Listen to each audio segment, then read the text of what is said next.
From the Green Velvet Couch, this is Shelly O'Neal. I'm a therapist, corporate wellness consultant, and the owner of a 6-facility private behavioral health and psychiatry healthcare group. On this podcast, I'll be bringing you inspiring stories and valuable insights from people who have harnessed their inner strength to overcome obstacles and to achieve success. I believe no matter what challenges come our way, we're designed to conquer them.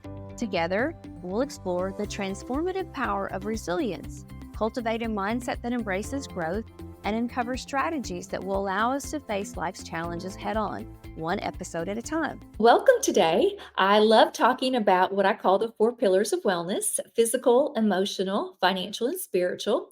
Last time on the podcast, we talked about financial health with Teresa Bailey. So if you haven't already, be sure to add that to your podcast lineup. But today we're going to zero in on physical health. And we're very honored to have our guest, Sydney Dumler, founder of Forza Pilates, here with us today. So welcome, Sydney. Thank you for having me. Well, you're welcome. And I'm so intrigued by the name of your Pilates studio. So tell me more about how that came about and what it means to you. Yeah. So my dad's side of the family is Italian.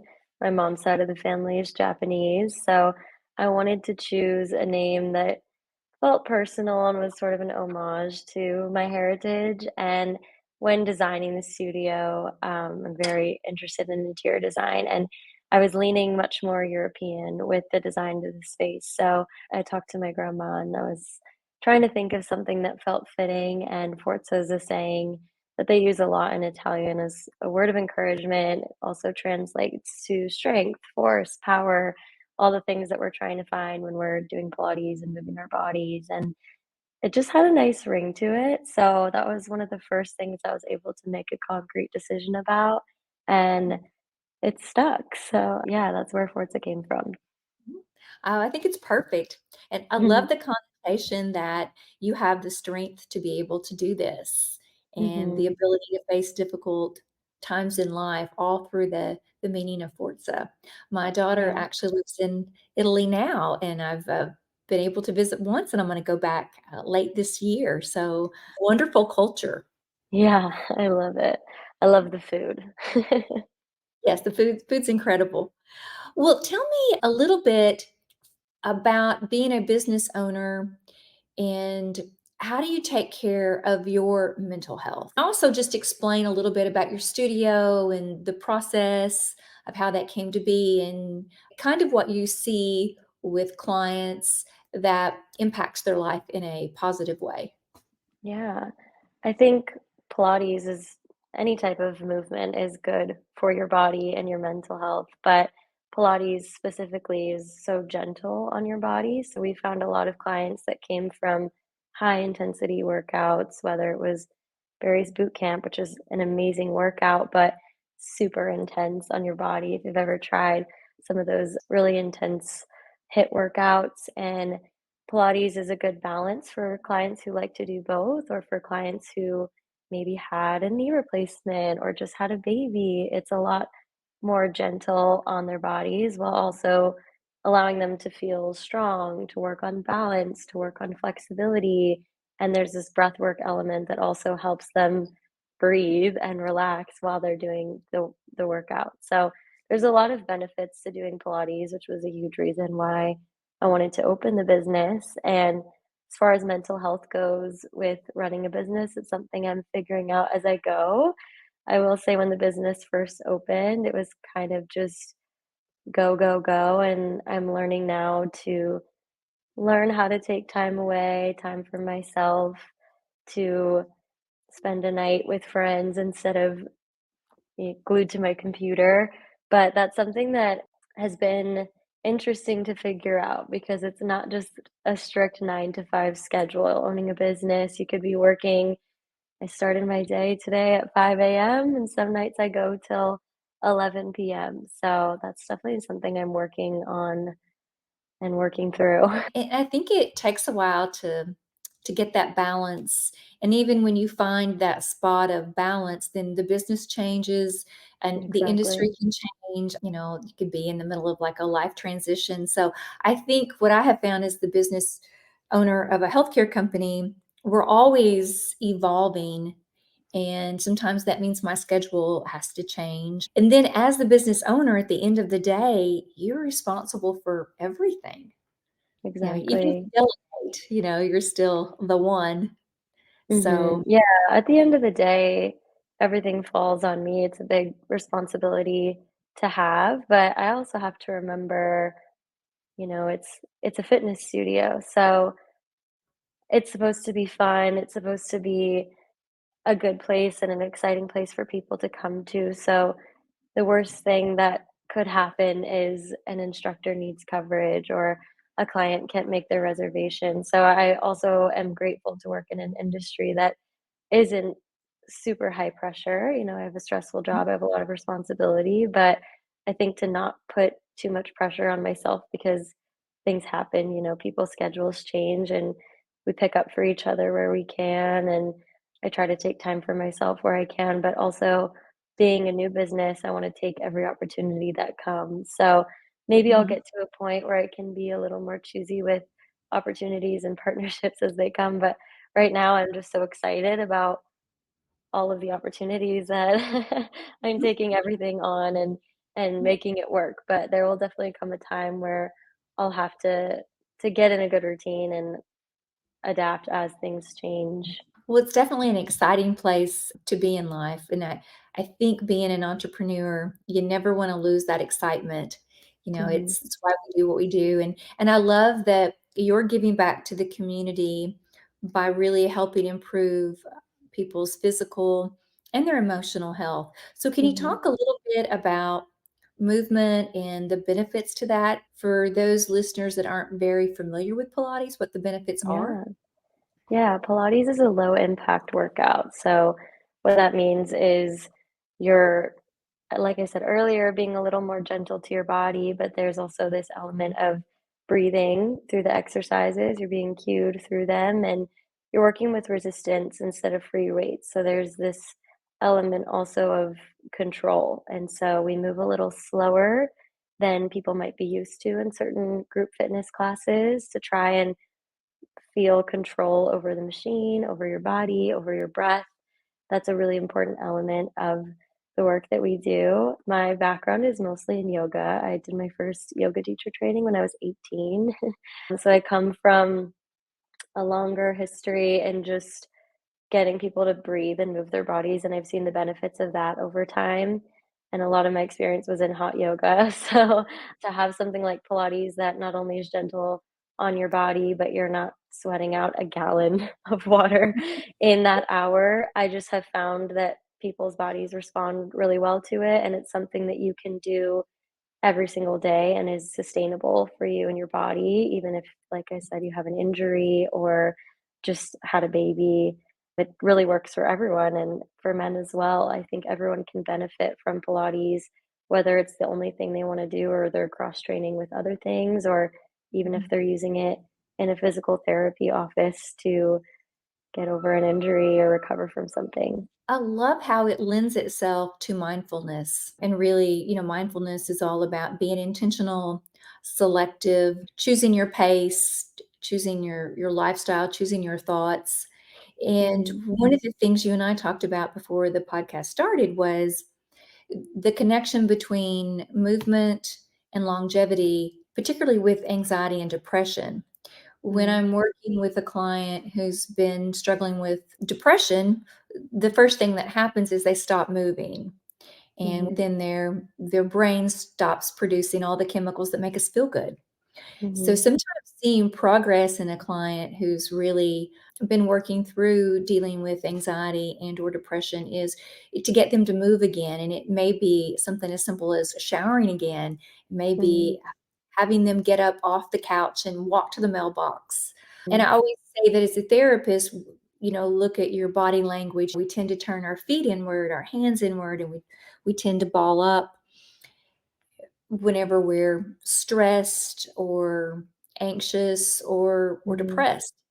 Yeah. So I love how the movement is connected to mental health, Hmm. because you use the reformer Pilates. Yeah, we So use a reformer, which mhm, is a form of Pilates that I have found to be my favorite. And I think getting choreography is also it's a good distraction. I was talking with a client yesterday and they were explaining that having all these movements and these things, so many things to focus on at one given time because you're on a moving piece of machinery, it really does get your mind off of things and gets you moving and breathing. And I've seen firsthand the benefits and missed so much back in 2020 when we couldn't go to group fitness classes. Everything was shut down for a very long time. Some people, myself included, need the accountability of being in a space, being with a group of people, having the guidance of an instructor.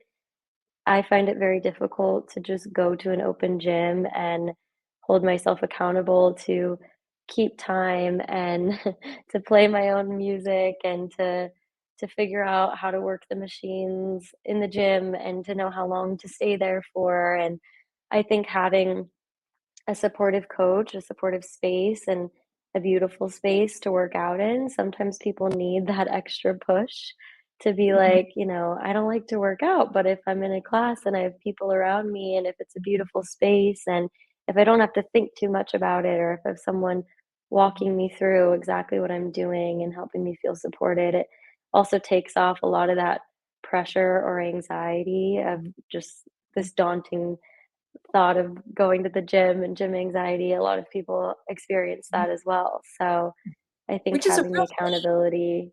Yeah, Yeah. exactly.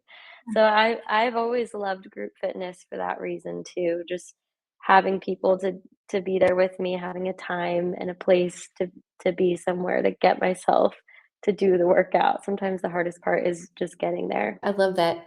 And that those are real challenges I think that we all face in going to the gym. And, you know, working out with a group of people is very similar to group therapy. And Mhm. that is you get to see people who are just starting their journey and people who are ending their treatment. And it's good to actually physically see someone no matter where you're at. Mhm. And you start out as a novice and then you can end up being, one of the co-leaders or the facilitators. And Mhm. all of that's because it's so group work is truly, we say, the treatment of choice. And I think Mhm. for physical health, I could see where it would be just one of the best options as well. I definitely think so. I wanted to build a community when I built this studio. I live in the neighborhood, so I've seen my neighbors come in. I've seen regulars from studios I've taught at over the years come in, but I also have a really small circle of friends, and I've kept it that way for years and years. And a lot of the people that work at the studio with me are people I've known and loved for years. And I think that comes through in the classes, even if it's your first class with us from the second you walk into the front desk, there's a friendly face and they're there every week and they remember your name and you might be sat next to the same person week to week and just seeing girls before the class starts and after the class ends talk to each other, compliment each other, or just going through a plank together in class. Mhm. Sometimes it's a bonding experience. So I think that's something else that you don't necessarily get just, in an open gym wearing headphones kind of in your own world that has a great benefit too. And depending on the day, that might be what you're looking for. But I think having a schedule and having a group that you see week to week, an instructor that you see week to week, you do start to build relationships and feel that sense of community. We're doing a teacher training coming up, and that's a huge goal in the training is to build community. A lot of the girls just moved to Nashville, and what a great way to meet people. We talk a lot about community and about, your own tribe and the people that you're around, how reflective they are of your own mental health. So I think Mhm, being intentional about building that community is huge, not only from a business perspective, but from a personal development and mhm, mental health perspective as well. I mhm. also know that you come from a songwriting background. So tell Yeah. me about that transition. Yeah, music and fitness are two very different industries. I have a few friends that share similar experiences, and I still songwrite. I still love playing music. If a friend needs someone to fill a slot in a writer's round, I'll happily sit in. But I found Just since moving to Nashville, I pursued music pretty heavily at Belmont, and I found that the lifestyle the music industry offers is not typically what I enjoy. I like to spend my nights in most of the time. I like to take care of my body and get a good night's sleep and surround myself with people that are like-minded, and I love I love being in music and writing music. I have so many talented friends in the music industry, but I do feel like the culture is very involved with the partying scene, and I just don't think I could stay up that late. I don't think I could live my life on the road. I Mhm. love to have a healthy lifestyle, and I am a homebody, so I found that that wasn't the best mesh, and did focus a little more on songwriting. But I had been interning at a record label and working as an assistant manager of a yoga studio at the same time, my sophomore year of college, and I went back and forth because in college you're thinking about what am I going to do with my life once I'm done. And I just loved going to work at the yoga studio. And I felt like everybody that I met there, I connected so well with, and we wanted the same things. We were working on ourselves, we were moving our bodies. And I loved working in the wellness industry and what it provided me and the lifestyle that it allowed me. And so I just continued to invest, and opportunities continued to come in that industry. And so I've definitely invested more time and have built lots of relationships, but I still love to write music, and I love my musician friends. I think too, my friends that are in the industry, one of the things we talk about is, taking the passion and writing stories and incorporating people's stories into music and just the whole love of music, but not accepting more of the negative connotations that come from, Mhm, a lifestyle where relationships can be challenging, addiction can be mhm, rampant, and just a mhm. lot of other things, but trying to select what you want in your life and discard the pieces that you don't want, which is exactly what you've done, and Yeah, that's very valuable. yeah, I think that's why I connected so well with songwriting. I was in one of our groups last night, and I love people's stories. I Mhm, never ever get tired of hearing people's stories. And I think songwriting can be similar. You're telling a story, you're developing a mhm, story, or you're processing an emotion or a thought. mhm. We try and use some music in part of the things that we do, which is I think really helpful. We'll have people Yeah, from the community that will come in and play instruments or just do different things mhm. because it's healing. Music is healing, so Yeah, you're it's still still a on. really great tool. It's still such a good tool for me. I think I use songwriting a lot to decompress, and even if it's a song that I just write for myself or something that I'm going through, I do find that music still helps me a lot. It's something that I use as a tool. I love to write, and I also love to curate playlists. So at the studio, I have hand selected all the songs that you'll hear. I think that plays a lot into the experience of a fitness class too. I took Mhm. my playlist so seriously from the second I could teach my first yoga class. I wanted to give people that full experience. So when building this studio, it wasn't just about how do we give people a good experience or a good workout. It was like how do we provide a lifestyle for people like before they walk in, what are they going to smell when they come in the door? Who are they gonna see when they walk in? What music's gonna be playing? What can we do to make this place feel like a spa? And so I did think a lot about what kind of music would play at the studio because that's how I would pick the kinds of classes I like to go to. It really does affect, especially if you're in a challenging workout, it kind of will give you that motivation throughout the class. Or we have a recovery class that's really all about stretching and breathing, and that has to have a different vibe to it. So I still incorporate music, and some of my favorite artists are on the playlist. I feel like if you come to the studio, you still get that musical element just in the class. Yeah, that's wonderful because Mhm, our bodies, they respond immediately to music and smells, and the psychology of that is powerful.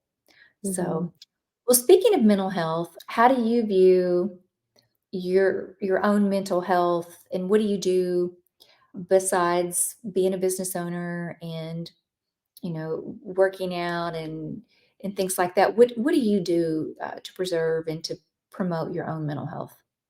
Yeah, I have been going to therapy for a really long time.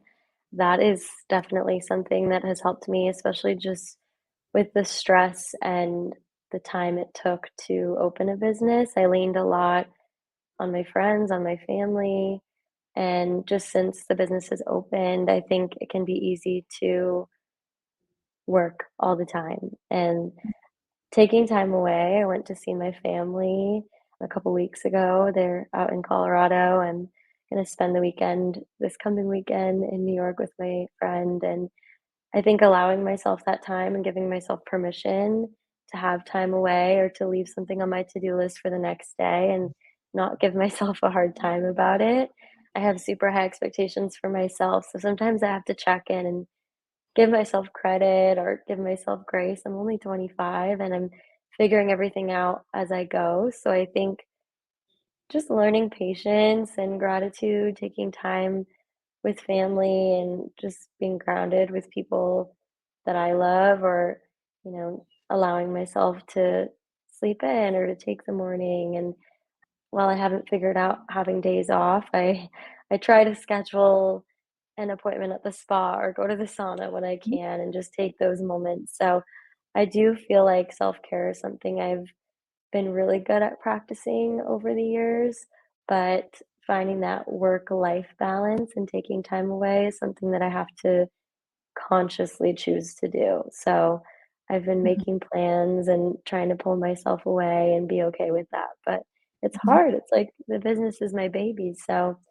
it is tough, but I feel like when I come back after a weekend with my family, I'm more grateful for what I get to do. I'm more recharged. I'm pouring from more of a full cup.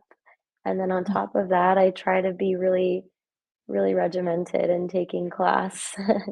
mhm. It's one thing to teach 6 classes in a day, but then you take one and you get to be on the receiving end and to just let somebody else guide you through a class and to move your body, and I feel like that is something that I can tell the difference if I take a week or a few days off. I'm like, I need to just move and I'll feel better. Even though I have a lot to do, if I take class, I will have a much clearer head to approach Yes. this Yes. task with. And I think the mental clarity that that gives you too, as a business owner, to make those decisions. I think self care is not a luxury, nor is it just going to the spa. Self care Mhm, is really being mindful, intentional. Success is doing something that works and works well mhm, over and over again. And it takes a lot of mhm. repetition, whether it's business or physical health. So Yeah. I totally understand. So having a condo in Nashville and then having a farm in Kentucky, it's very Mhm, different. But I mhm. find I need both, Yeah. or at least let me just say I enjoy both a whole lot. Mhm, But being here with my flowers and being able to take walks and having my horses, all of those things recharge me. And if I'm, working on a big project, or if there's something really complex, what I find is if I step away and do mhm, something meaningful for myself, I do get that clarity of which mhm, direction I need to go. So it's not just treating yourself well, it's more mhm. than. And I've Yeah. had the luxury of working with a lot of CEOs and very successful entrepreneurs. And one of the things I noticed many years ago was they all kept something for themselves. It might be a special hobby, it may be an interest, it may be something Mhm, kind of off the beaten path. But by doing that, they stayed connected to their spirit and connected to their passion and their goals. And it mm, helped them, you know, continue that clarity that you need. We talk a lot about time management and different mm, things. But it's more about not just managing time, it's about managing emotional energy.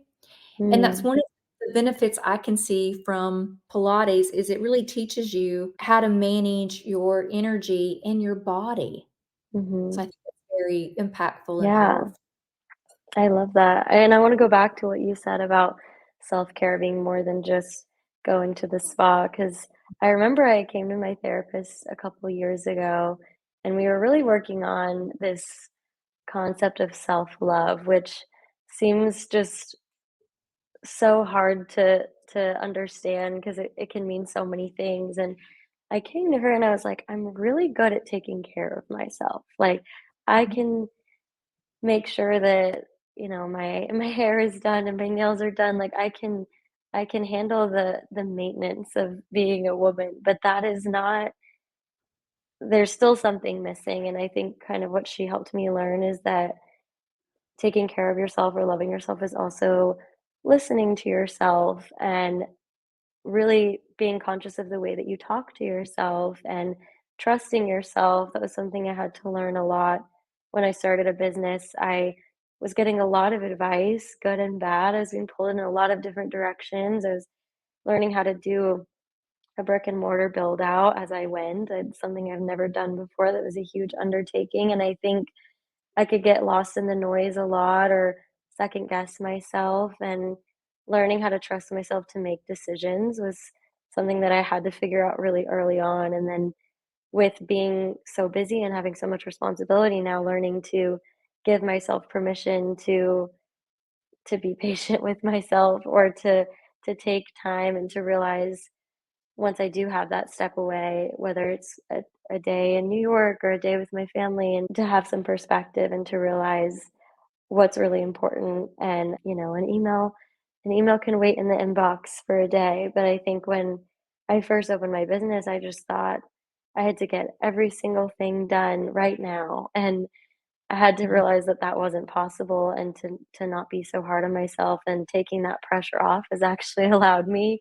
to be more productive. Because sometimes just seeing it all pile up made me not even know where to begin.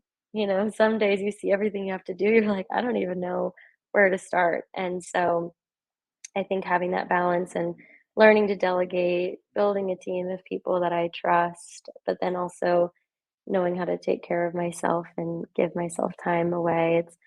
It's a balancing act and still figuring it out, but I've definitely learned a lot over the past few months. Mhm. I love that you're speaking to the urgency of a business and managing the urgency, because early on everything was urgent because it just was, right? Mhm. Especially when you're doing a build out. I Yeah. mean, there are decisions that have to be made sometimes on the spot. Mhm. So, as my business grew, and learning to manage that, yes, some decisions do, and I have to make those right now, but then others can wait. And I Mhm. didn't have the wisdom or the Mhm. maturity at first to know the difference. It just all Mhm. was like, oh, I got to decide right now. And it Mhm. created a lot of stress and, being overwhelmed very easily. And, your head kind of spins, Mhm. and the ideas are great and it feels good until it doesn't, because Mhm. there's so much of it. Mhm. And so being able to learn how to navigate that as a business owner. And I also see a lot of companies that are placing more emphasis on managing energy and managing the urgency and managing the wellness of employees, which I'm Mhm. excited about. Me You too. know, obviously, as a wellness consultant, my magic wand of wands would be that we normalize wellness to where it is a part of all of our everyday life, and not just something that the majority of Americans do sporadically. Mhm. It becomes a lifestyle. And I think there's a lot of benefits for our community, our state, our nation, and just globally the impact that can have to make Mhm. wellness a priority. I Well, I'm agree. so glad that we were able to have this discussion today. It's been very uplifting and motivating and very thoughtful. So, I would love for you to tell our listeners how they can get in contact or continue to follow your business and your story. Yeah. So if you're in Nashville, you can download the Forza Pilates app or go to forza-pilates.com to book a class and come try us out. You can also follow Forza Pilates on Instagram. It's Forza, or myself, Sydney Dumler, on Instagram, and see what we're up to there. Learn more about our class offerings, teacher training, I've been doing some more vlog style content just about how I do my self-care, my weekly routines. So you can find all of that there as well. Excellent information. All right. Well, this is Shelly O'Neal from the Green Velvet Couch. And now that you've had a chance to listen to this podcast today with Sydney, please follow her journey, and hopefully be a part of that journey as well. And now that you know these things, go live your best life. Thanks so much for listening to Shelly O'Neal from the Green Velvet Couch. If you're enjoying the show, please rate, subscribe, and review where you listen to your podcast. That helps others find the show and begin their own wellness journey. Thanks again for tuning in. Until next time, go live your best life.